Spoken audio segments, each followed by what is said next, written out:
Well, so here we are, the Luso, the journey. Yeah, man. Shoot. Who would have thought we would have gotten here, Brian? Long time coming, man. Long time coming. But here's the thing. Look, a lot of people know we've been talking about a famous guy from the American Revolution, but they don't know the story. Right. They don't know what the heck we've been doing. Like behind the scenes, like you know this in the film industry. Behind the scenes, there was a lot of work, a lot of groundwork. Yeah. So to get here to this moment where we're like, okay, now let's talk about the journey. Yes, and for me, it's been a 6-year-long journey. That's how long ago we met. Right. But for you, even longer. Even longer. What, That's 10 years? 10 years since you released your book? 11 years? Yeah, 11 years since I released the book, Yeah. and then producing a television documentary with the History Channel. That was like 9 years ago. So it's been That's a journey, man. It is a crazy journey. And we're here to unpack it. unpack that journey. And we to got get to where we are now. And the crazy thing is, we signed with a studio. Yeah. So we're going to get to We're that. not going to talk about that now. Right now. We're going to unpack the journey first. Then we get to that. But we do have some crazy news because 2022 is going to be big for this story, for this journey. Yeah. But here's the thing. First off, most people say, what does Luso mean? Mm-hmm. Where in the world does Luso mean? I had no idea what it meant. Well, look, I love history. That's why I wrote a book about my ancestor from the American Revolution. So Luso actually means a person of Portuguese descent. Now, Portuguese people know that. Right. But the average person out there has no clue. So actually, Luso is derived from the word Lusitania, which you go back to Roman Empire days, and it was Spain, Portugal. It was that whole region of Europe, of the world. But then that was called Lusitania? That was called Lusitania. Okay. So then you fast forward, hundreds of years later, Luso kind of it's if you go to New Zealand, people over in New Zealand, what are they called? They're called Kiwis. Kiwis. Right. Everybody kind of. Well, right. Portuguese kind of like that, kind of sort of. They know they're Luso. They know that. So that's what really Luso means. But here's the thing: after this show, we're redefining it. Look, everybody is gonna know after this show.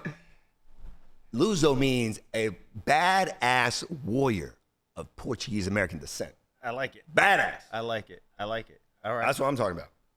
So after this show, look, Luso, you thought it meant a person of Portuguese descent, but now what you're saying is that after this show, we're going to leave the impression on everybody that Luso is the Portuguese Rocky. Right. Exactly. Like, you think of Rambo. Look, right. after the movie Rambo came out, people were like, that is a badass warrior from Vietnam. Right. Well, this is a badass warrior from the American Revolution. Portuguese-Americans. Here's the thing, though. Look, this is a family-friendly show. I just want to make that clear to our listeners. Like, we're family-friendly. You sit down with your kids and watch it. And you can watch this show, but we just use the word ass. Like in my family growing up, you say ass. Mom, I love you. She's watching right now. She's listening. So we weren't even allowed to use the word butt in my home growing up. Like it was bottom. So, I would get chased through the house and my mom would be like, look, I'm going to wash your mouth out with soap. If you say another word like that, look, she would I've been running through the house. I didn't even know about, all I said was butt, Mom. It was just butt, it's like a conjunction, Mom, shoot. Look, Mom, I know you're watching, so I'm just watching it. That's nasty. Wow. Whoa. Yeah. Anyway, I did that for Mom. Mom, I love you. Hey, if you say a bad word, I'm gonna throw it. I'm gonna throw it at you because my mom she would have you. Glad your mom.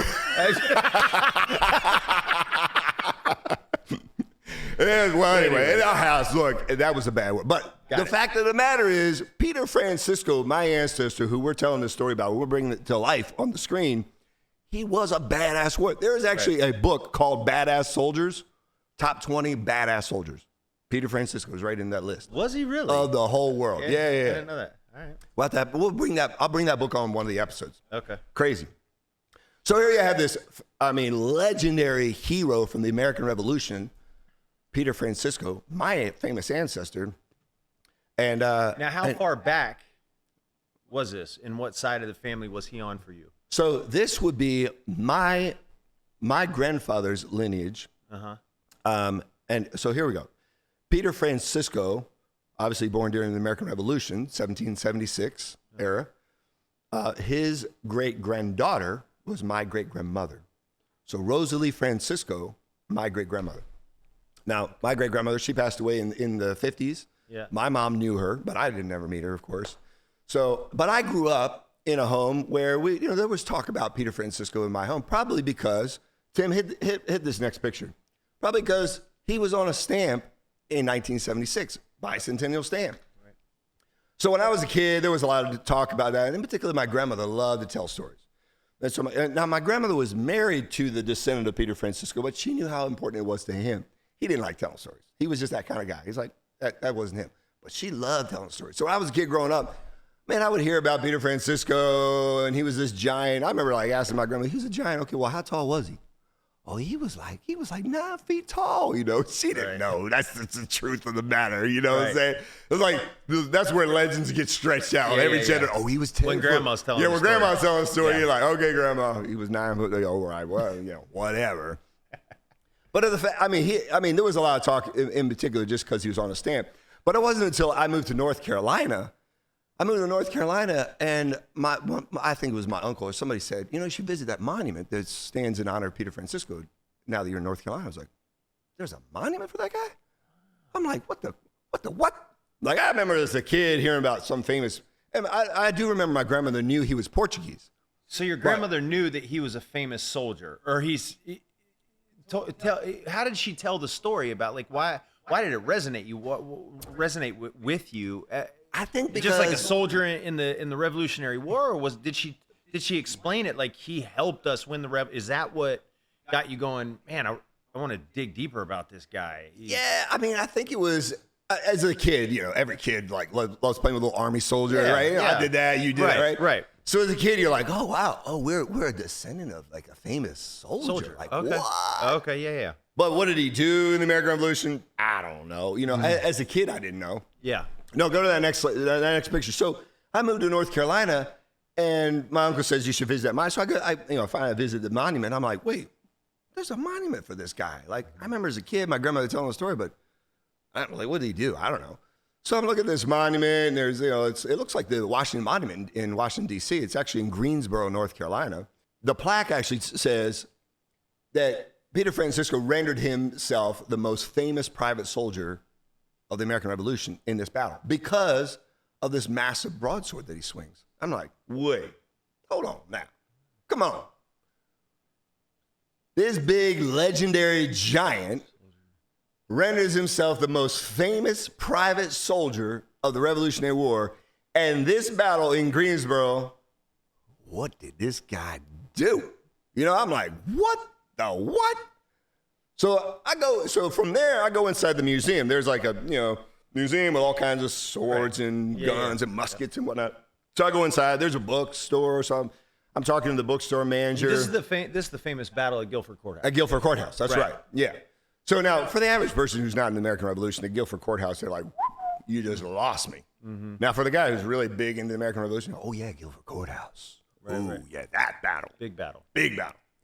So it's a big battle, but I honestly didn't know that. I wasn't into the American Revolution at that time. When I was looking at it, I just knew, like, I'm a descendant of this big, giant in stature, mighty in courage, who slew in this thing. I'm like, reading that, I'm like, what? No, I'm a descendant of this guy. What? Right. That's crazy. Right. Famous, the most famous private soldier. I'm like, who? And this monument, by the way, was built in 1910. So I'm like, okay. I'm looking at this thing almost 100 years later. Mm-hmm. I think I probably saw this for the first time in 2006. So I'm looking at it, I'm like, what? Who is this guy? So I go in the bookstore. I'm like, where are the books about Peter Francisco? They're like, we don't have any. I said, why don't you have any book? They're like, yeah, we don't have any books. Somebody needs to write a book. And the park manager, literally, he comes into the conversation. He goes, somebody needs to write a book. You should write a book. And I was like, well, damn. Oh, shoot. I think Mom's going to be all right. Mom, sorry. I said, damn. I was like, okay. Somebody needs to write. I'll write a book. So that put me on this journey of unraveling the story. But the crazy thing was, as I started to unravel the story, I was like, how tall was he? Mm-hmm. Well, he wasn't 9 foot tall. He was 6'6" And I was like, wait a minute. I stand 6'6". That's crazy. I'm like, that's so weird. I'm a 7th generation descendant, staying the same height as this guy who's known as a giant in his day. Now, in his day, the average man was 5'6". So he was a foot taller. Which is crazy. And in Portuguese, dudes were even shorter. Right. Right? So still to this day, Portuguese people are not known for their height. Still. Exactly. Yeah. I always say, picture this. Shaquille O'Neal, he's a foot taller than the average man. 7'1", average man is 6'1". Picture Shaquille O'Neal with a massive broadsword in his hands, swinging on the battlefield. Like, everybody be running the hell. Right, everyone's going to take notice. They'd be gone. They'd be like, nope, I'm out this battle. I'll sit this one out. You know, I'll be like, no. Hey, you know, but the funny thing is, if you got a musket, and back then you only had like one shot, and it took like 3 minutes to reload the next shot. Right. But you know, well, if I could hit something, I could at least hit the big guy out there. Right. So Peter was also a moving target. Like, oh, well, there's a big guy. Let's aim at that guy. Right. So to some degree, it was good and bad. Like, he scared the crap out of people, but then also he had this huge target on his back in the battlefield. So the more I unraveled the story, then I found out, hit that next one, Tim. There's multiple states that observe Peter Francisco Day. I knew none of that. But this is the document of when the Virginia General Assembly passed a resolution to honor Peter Francisco every day. And if you look down at the bottom corner, the House of Delegates passes it February 23rd, 1973, the very day I was born. And when I realized that, I was like, whoa, that is sick. Like, I'm the same height as this guy. And the Virginia direct descendant, and Virginia passes a resolution to honor him the same day I came into the world. Now, bro, listen, no matter where you stand with God in your life, if you don't hear the voice of God talking at that moment in your life, you clearly are deaf. Yeah. You're like you're mute or something. Or you're running. Running from God. Yeah. But for me, as a believer, I was like, wait, hold on now. I'm the same height as the 7th generation. And Virginia passed a resolution on the day I come into the world to honor him every year. So every year, matter of fact, the Virginia government, the Virginia governor sends a letter honoring Peter Francisco to the Society of Descendants of Peter Francisco every year. Wow. The governor, still to this day, here we are in 2022. Still this day, they observe Peter Francisco Day, but since then, several other states have come on board. So now it's like do this as well. 6, 7, 8 different ones. The last one that I know of is Rhode Island trying to pass it through, and yeah, it's crazy. New York, Pennsylvania. It's just crazy that a private, not a general or just a private in the Army. Exactly. That we, in our history books, isn't talked about. But yet 8 states in our country recognize the day he passed the day honoring him. Yeah. Which is wild. It's just crazy. It's one of those stories that people go, well, what did he do? Right. Why does this guy get a whole day? Right. Why? Yeah, exactly. Why does he get a whole day and monuments?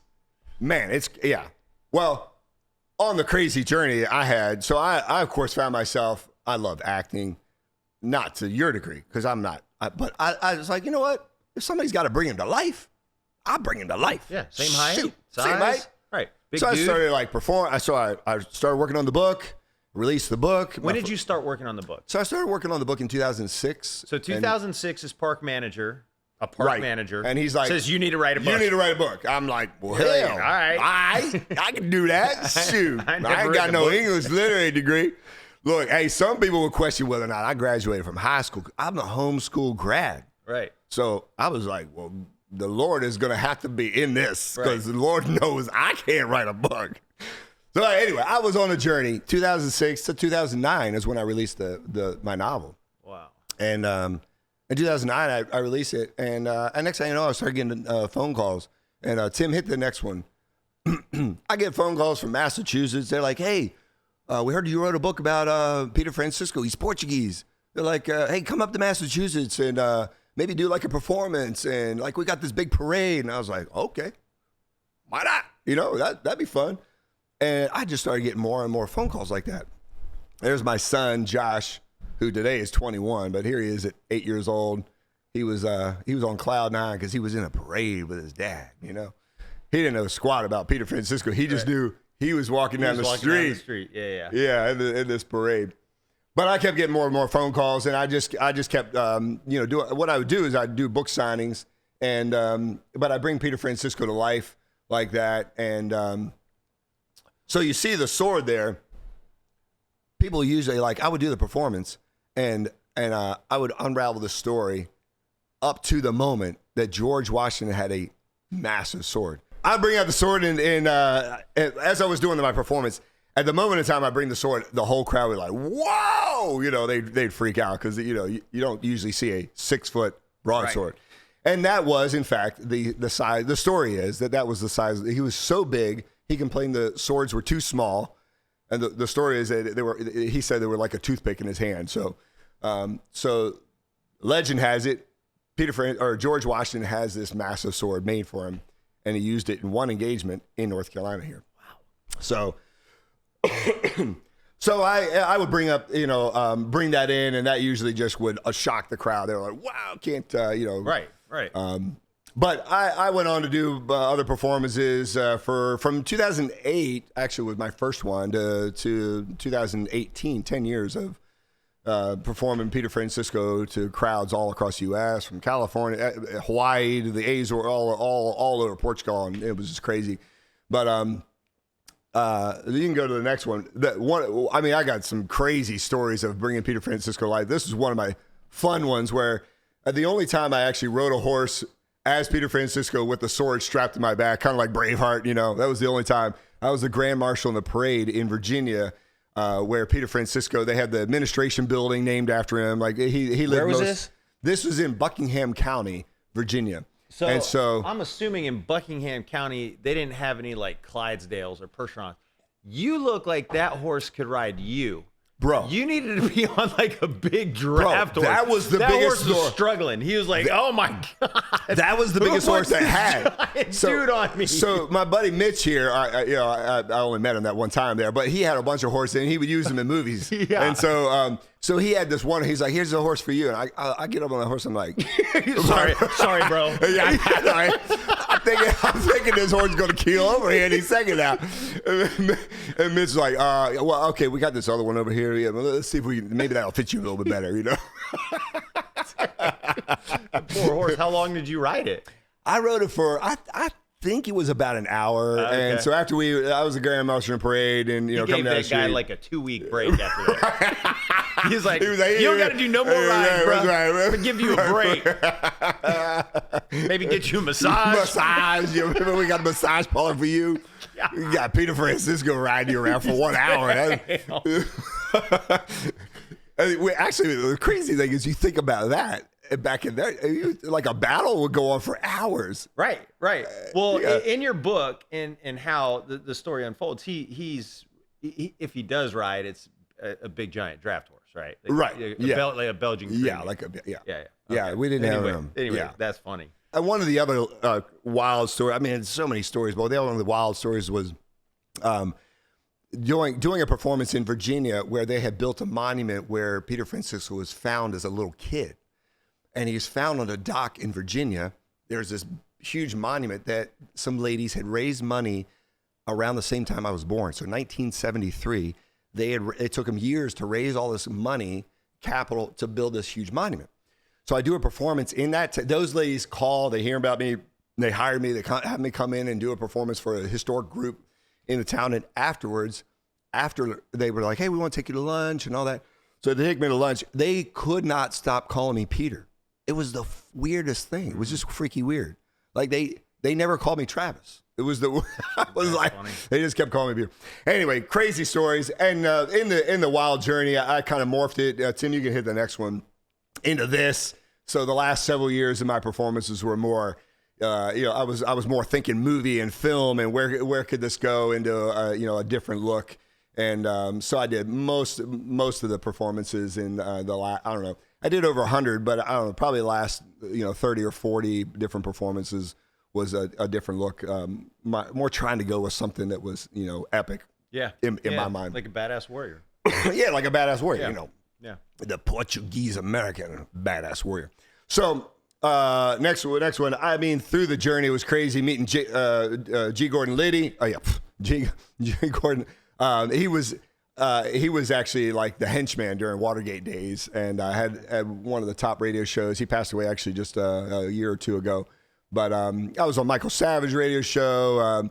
Never was on Rush Limbaugh's show, but I mailed him a book and had contacts there, and that just never did pan out. But a number of different radio shows, on a little bit of the television news and whatnot. But go to the next one. Meeting Congressman Devin Nunes is the way they say it, but in the Portuguese, he is Portuguese descent. They actually say his last name is Nuge. So Congressman Devin Nuge was just loved the story, and he's a big fan. But Congressman Devin Nunes is from California, huge fan of Peter Francisco, and I think a lot of people do know him for his political stance on a lot of stuff. Very conservative, good guy. Next one was the meeting of the president of Portugal in Belém Palace, and Belém Palace is like the White House, of Portugal. And so I get invited to the White House, of Portugal, and meeting with him, just talking through. And President Marcelo is still the president today. That was a few years ago, but it was just an honor to sit down with him and go through the whole story. And he's like, "Listen, anything I can do, whatever I can do to help with bringing this story to life and putting it on screen, to be." No problem. Okay. Next one. This is probably one of my last performances, actually, was Peter Francisco with George Washington. And this was in Washington, D.C. at the Portuguese ambassador's home in D.C. and next to the governor or the president of Madeira. And Madeira is a Portuguese island close to Africa. And there's a whole story of Madeira wine and all that. But anyway, that was another epic moment in time. And one of the other epic moments that I didn't talk about was just performing in Portugal, where Peter Francisco is from. And that was just legendary, which we'll get to. We'll unravel that more. Tim, hit the next one. And finally, last but not least, I mean, truly, I think the most climactic moment of the journey for me with this whole thing was getting a phone call and asked the King of Portugal, the Duke of Braganza, wanted to give me a knighthood. And I was like, a knighthood? And then I had people like, wait, do we call you Sir Bowman? And I was like, I don't know. Maybe so. Actually, come to find out, the knighthood of Portugal, they make it very clear you do not call them sir. So now I tell people, do not call me Sir Bowman, because some people were going to get upset back in Portugal. Right. But anyway, that was epic. That was truly epic there, as being knighted by the King of Portugal. And as you know, we got to tell a bit of the story is as you and I are getting to know each other. Well, you kind of unravel that. Yeah. So what was crazy about this picture is the day before you were in California. So here you're in Portugal. The day before this picture, you were in California, Northern California, at my wedding, officiating my wedding. Right. Which was awesome. We got married, of course, in my in-laws, on my in-laws' property, and just a wonderful evening. But you left, I don't know, right when the reception started or so. You hopped on a plane, flew all night to meet for that moment in time. In Virginia. So the King of Portugal had flown over. He was actually meeting with Obama at the time. No, was that right? He was meeting with the president. But anyway, he was meeting with some dignitaries. I can't remember who was the president, but he was here, and then he wanted to do a whole knighthood ceremony. So people ask, was it with a sword? Nah, it was like paperwork. Handshake. Hey, a handshake. Yeah, you're knight now. But the day before that was epic moment in your life. Oh, one of the best moments of my life for sure, if not the best. 100%. Yeah. And now, cut to what? 3 years later. Married and 2 kids. I know. Yeah, that was and then continued support from my wife on this journey, which is amazing. I know. Yeah. Well, there's my crazy journey with this whole thing. Yeah. Unbelievable journey, and if you stick around for the next episode, we'll tell you how Brian and I meet. Obviously, a wedding was involved, but there was a whole backstory. Long before the wedding. Long before the wedding. Before I had even met my wife. Before you met your wife, that's right. Which is crazy. So we've been on the journey a long time, man, which is, you know, as I get older, and I know you and I have talked about this, and the point of this podcast, right, is not only the Luso journey in unraveling this epic war hero's life, but the joy and the impact that he made while he was living his journey. And that's the point of this whole podcast, right, is to inspire everyone that watches Luso or read your book, that the joy in this life is within the journey and not the destination. And driving that point home and remembering that all the little blessings that come along in life, if you're looking always to the destination, you're going to miss them. So, you know, I know for you and I, that's what was the driving force behind creating this. Obviously, to talk about Luso and his journey and our series, and but to encourage and inspire others who watch it to find that joy within their own journey. Because everyone has one, and everyone's journey is different. Yeah, and that's what's awesome. So we hope you stick around to watch us unpack the rest of our journey, but also to just, you know, be reminded that as you live out your journey to find joy and peace and happiness within that journey. Yeah. So, and I would say, you know, to add to that is keep your eyes open to what God's doing. Oh, 100%. And when I, you know, of course, we'll get to your story. When I look at my story and I'm like, 6'6", like Virginia, and I'm like, what? Yeah. And God is unraveling something in all of for all of us in our journey. And as you're listening and if you're talking with the Lord, if you're praying and you're listening to what God is saying as He's leading, your eyes will be wide open. To the journey that God has. That's right. 100%. But I love what you said. It's not about the destination. No. And it almost sounds cliche, but the truth is there's so much joy. There's just, if you just allow, all right, God, here am I today. That's right. So tune into the next one. We'll tell you a little bit more about how we met. Yeah, the journey has been amazing, and we want to invite you guys along. So click the subscribe button. Hit it now. Yeah, that's right. Hammer it. YouTube.